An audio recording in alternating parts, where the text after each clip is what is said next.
अस्सलाम वालेकुम नाजरीन। इस एपिसोड के आगाज में हम देखते हैं कुदस के चर्च में सबीला दुआ मांगते हुए कहती है, मेरा बाबा और मेरा जो बच्चा जिसे मैंने पैदा होने से पहले ही खो दिया था, उन्हें जन्नत की नेमतों में रखना, मेरे गुनाहों को माफ फरमा। करीब ही में बालन सफाई कर रहा होता है। सबीला मजीद कहती है, मेरे भाई बाल्डोन के रास्ते को अपनी रोशनी से रोशन कर दे, कुदस की हिफाजत फरमा और बालन से मेरी मोहब्बत, हमारी अधूरी मोहब्बत को तुम्हारे हजूर में पेश करती हूँ, उससे मुझे सुकून दे। तो पीछे से बालन की आवाज आती है, मैं अपनी मोहब्बत को अधूरा नहीं रहने दूंगा शहजादी। यह सुनते साथ ही सबीला एकदम से पलटती है और बालन को देखकर चौंक जाती है और फिर बालन उससे कहता है, मुझे आपसे बात करनी है। दूसरी जानब एला किले में गोकबरू मुसलसल अलमारी खोलने की कोशिश कर रहा होता है। इस दौरान अली भागता हुआ उनके पास आता है और कहता है, जनाब वो आ चुके हैं, हमें भागना होगा। ये सुनकर बोरो गोकबरू से कहता है, छोड़ो गोकबरू, यकीनन ये नहीं खुलेगा। मगर गोकबरू कहता है, नहीं, मैं इसे नहीं छोड़ूंगा, जब तक मैं सच नहीं जान जाता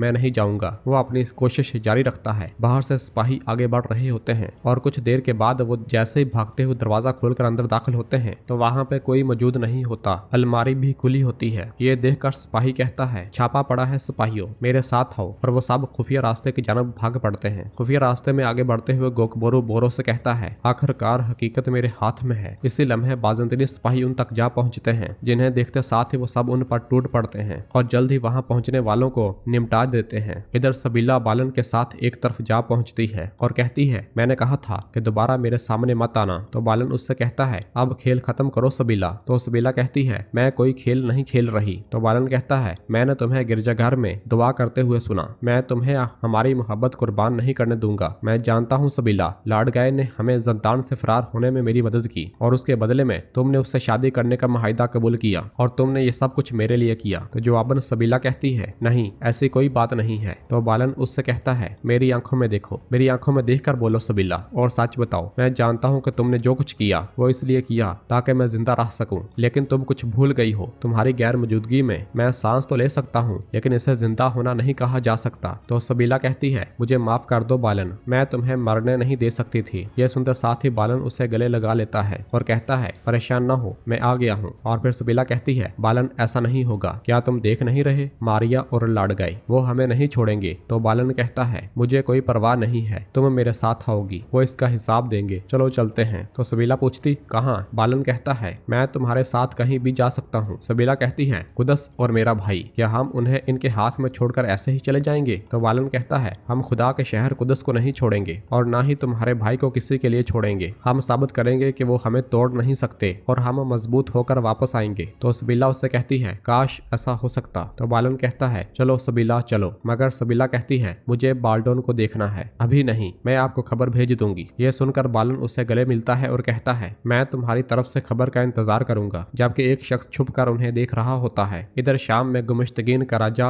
और करातेगन से कहता है, अमीर कायमाज के तख्त पर बैठते साथ ही मुझे इतला देना, खबर में इतला कोई अच्छी बात नहीं है। तो करातेगन कहता है, मिस्र का माहौल शाम जैसा नहीं है, हमें हर खबर के लिए तैयार रहना चाहिए। इसी लम्हे एक सिपाही एक थैला लेकर आता है और कहता है, मिस्र की जानब से एक पैगाम आया है। मुश्तगीन एकदम से कहता है, खोलो इसे। राजा जैसे ही थैला खोलता है तो उसमें अमीर कायमाज का खून आलूद चोगा पड़ा होता है। ये देखते साथ ही मुश्तगीन गुस्से से खड़ा हो जाता है और कहता है, ये गद्दार किस ढटाई के साथ मेरे नायब को मार सकते हैं? तो करातेगन कहता है, ये वाज़ेह है कि वो आखिरी दम तक मुजाहमत करेंगे। मुश्तगीन कहता है, वो चाहे कुछ भी कर ले, नतीजा नहीं बदलेगा। सलाहुद्दीन की मौत के बाद मेरे महल पर कब्जा करने की हिम्मत कौन करेगा? और फिर खत पढ़ते हुए राजा कहता है, मेरे अमीर काजी फाजल ने लिखा है, अपनी हदूद से तजावज करने वाले अमीर कायमाज की किस्मत हमारे सामने है। यह तुम्हारे लिए एक सबक है। अगर तुम मिस्र पर हुकूमत करना चाहते हो तो ऐसा करने का वाहिद रास्ता सिर्फ यही है कि तुम अपनी फौज के साथ हमारे सामने आओ, वरना हम सलाहुद्दीन की सल्तनत तुम जैसे नाजायज नायब के हवाले नहीं करेंगे। ये अल्फाज सुनते साथ ही मुश्तगीन गुस्से से पागल हो जाता है और कहता है, ये किस किस्म के अल्फाज हैं? मैं उन्हें उस मौत का मजा चखाऊंगा जिसके लिए उन्होंने मुझे बुलाया है। फौरन कुदस खबर भेजो, इस बार हम आमने सामने मिलेंगे। ये कहते साथ ही वो तख्त पर बैठ जाता है। तो करातेगन कहता है, सुलेबी इत्तेहाद ना होने दें, ये इसे मजीद मुश्किल बना देगा। जवाबन मुश्तगीन कहता है, मैं जब तक उनके सरों पर काहिरा ना गिरा दूं, मेरी हर सांस मुझ पर हराम है।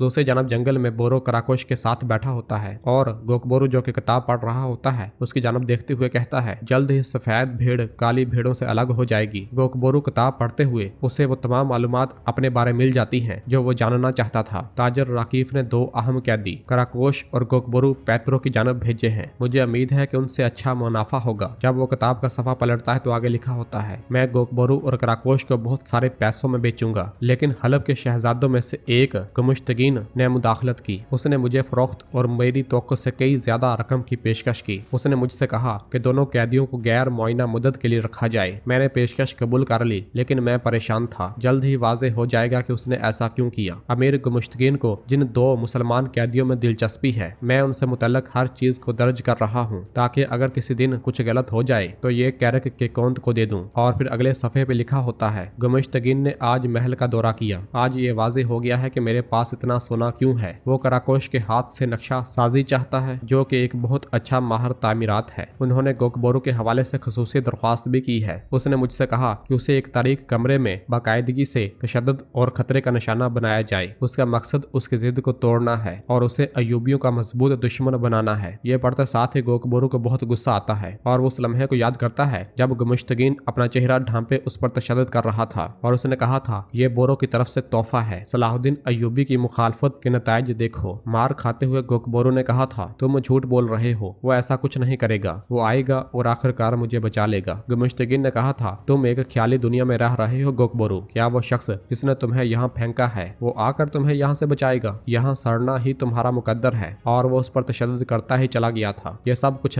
जानने के बाद गोकबोरू की आंखें भर आती हैं और वो गुस्से से कहता है, इबलीस इबलीस इबलीस। और फिर वो मजीद पढ़ता है, कराकोश मजबूत था, तशद्दुद के बावजूद उसने नक्शा हवाले नहीं किया और जहाँ तक गोकबोरू का ताल्लुक है उसने भरपूर मुजाहमत की, लेकिन आखिरकार वो इस सतह पर पहुंच गया जिसे हम चाहते थे। वो अब अयूबियों का हकीकी दुश्मन बन चुका है। पढ़ते पढ़ते गोकबोरू बहुत गमगीन हो रहा होता है। काहिरा में मैला साहिरा के साथ मौजूद होती है और साहिरा उससे कहती है, कौन आप यहाँ खैरियत से नहीं आई? तो मैला कहती है, मैं अब भी यकीन नहीं कर सकती कि वह मर गया है, चाहे ये यकतरफा मोहब्बत ही क्यों ना हो। सलाहुद्दीन का इश्क हमेशा से एक बड़ी मेहरबानी थी। तो साहिरा कहती है, हकीकत में मैं आपको अच्छी तरह समझती हूँ। मेरा हाल आपसे मुख्तलिफ नहीं है। बोरो की गैर मौजूदगी में मेरा दिल इंतकाम की आग से जल रहा था, लेकिन जब मैंने उसकी आंखों में झांका मुझे ऐसे लगा जैसे मैं जन्नत के बाग में हूँ। तो मैला कहती है, शायद अगर शमसा ना होती तो सब कुछ बिल्कुल मुख्तलिफ होता। मुझे उसने उसकी वजह से मुस्तरद कर दिया। इसी लम्हे आसफ वहाँ पे आता है और कहता है, बोरो और गोकबोरू एला जाते हुए उन्हें एक साथ देखा गया है और कराकोश और उसके आदमी भी उनके हमरा थे। यह सुनते साथ ही साहिरा खड़ी हो जाती है और कहती है, जबकि सलाहुद्दीन अभी अभी फोत हुआ है, बोरो एला में क्या कर रहा है और वो भी अपने भाई के कातिल के साथ? तो आसफ कहता है, कहा जाता है कि वो उसका ताकुब करके उसे गिरफ्तार करने के लिए निकला था। तो साहिरा कहती है, अगर उसने उसे पकड़ लिया है तो वो एला में क्या कर रहा है? ये सुनकर मैला कहती है, साहिरा इसका क्या मतलब है? तो साहिरा कहती है, मैं अभी तक नहीं जानती, लेकिन मैं तलाश कर लूंगी। बेहतर है कि आप वापस कैरक चले जाएं। यह कहते साथ ही साहिरा चली जाती है। उधर गोकबोरू सब कुछ पढ़ने के बाद किताब बंद कर देता है और बहुत रोता है और फिर आगे बढ़ता हुआ बोरो और कराकोश के पास आता है और किताब वहाँ मौजूद आग के ऊपर फेंक देता है और साथ कहता है, काश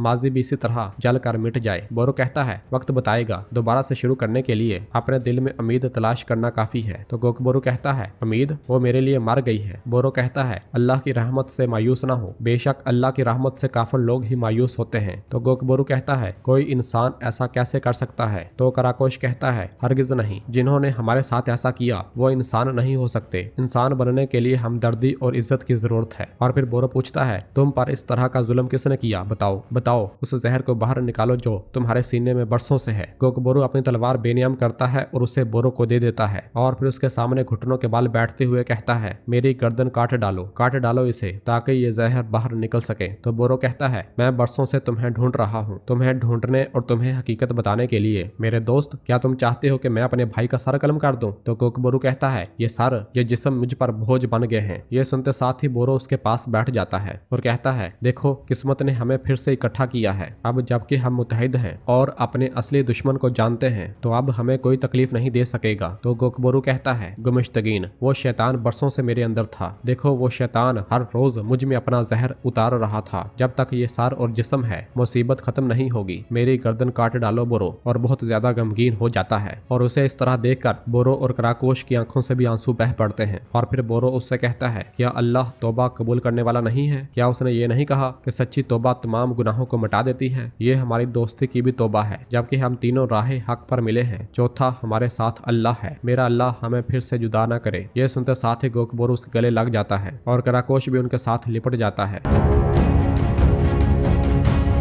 और नाजरीन, इसी जगह पर एपिसोड खत्म करते हैं। मिलते हैं बहुत जल्द अगली एपिसोड के साथ। वीडियो को लाइक कर दे और जिन दोस्तों ने अभी तक चैनल सब्सक्राइब नहीं किया वो जल्दी से चैनल सब्सक्राइब कर दे और बेल आइकन यानी घंटी वाले निशान को भी प्रेस कर दे ताकि आने वाले एपिसोड आपको आसानी मिल सके। दुआओं में याद रखें। अल्लाह हाफिज।